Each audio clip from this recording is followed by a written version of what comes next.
Maybe maybe you've not ever thought of rough praise before. That's what down there, rough praise, right? This how I look at it is those moments when you want to do anything but praise the Lord, anything but sing, right? You're so mad, you're so frustrated, you're so depressed, have so much anxiety, you've just got all this stuff that's weighing on you, and you don't want to sing. It's like, man, I don't got it in me. I don't got it in me. Can I just tell you? I'm going to sidestep for a second. That's the best time to praise is when you don't feel like it.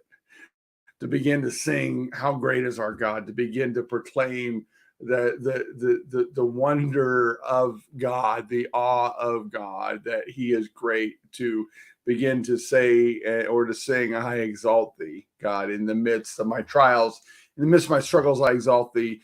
But today, in our reading, Jeremiah, I love Jeremiah. I just got to tell you, you got to read Jeremiah, and read it in the mindset of this young man who's called into who's a priest, who's called into being a prophet and to prophesy destruction. And Jeremiah chapter 20, we've got this moment that you have Jeremiah again prophesying stuff, and this time they don't like it, and they put him in stocks, they beat him, they put him in stocks for a day, and he comes out, and he once again talks to God basically, and man, woe was me, it's horrible.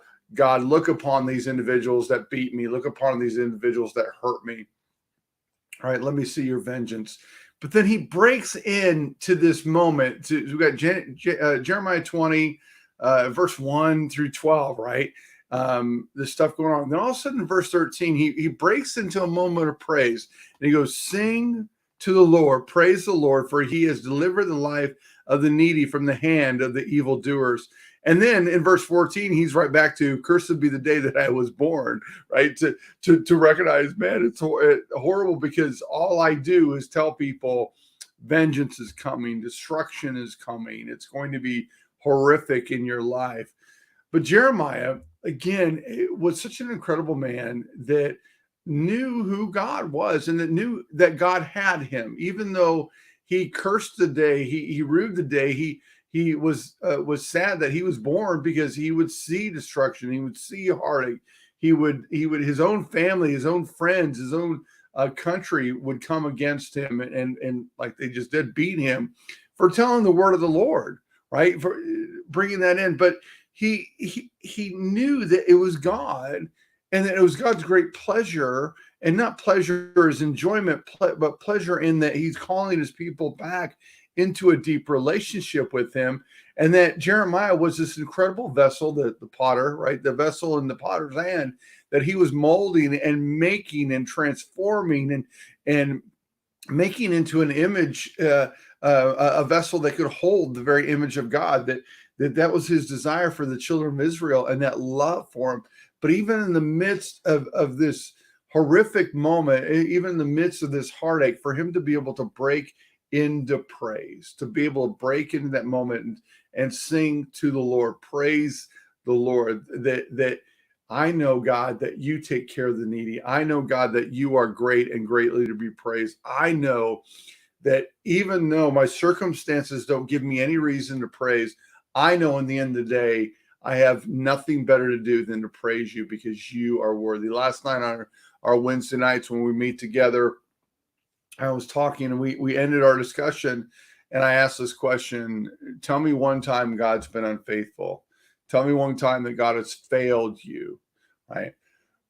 And the room was silent. We've got 25 people in the room, and they're silent, not because they didn't want to say anything, but because we couldn't think of anything. I could take you to moments when I thought, like, wow, man, God's let me down in this one, or God's failed me, or but then once I'm past that desert, once I'm past that heartache, to look back and go, wow, God, I can see your hand in that. I can see that you never forsook me. You never left me. You never abandoned me. You were always faithful.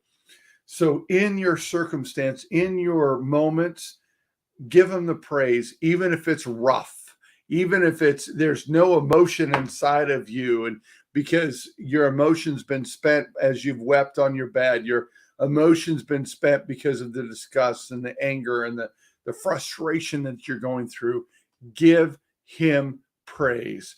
Because can I tell you, he's always been faithful and he will never, ever fail.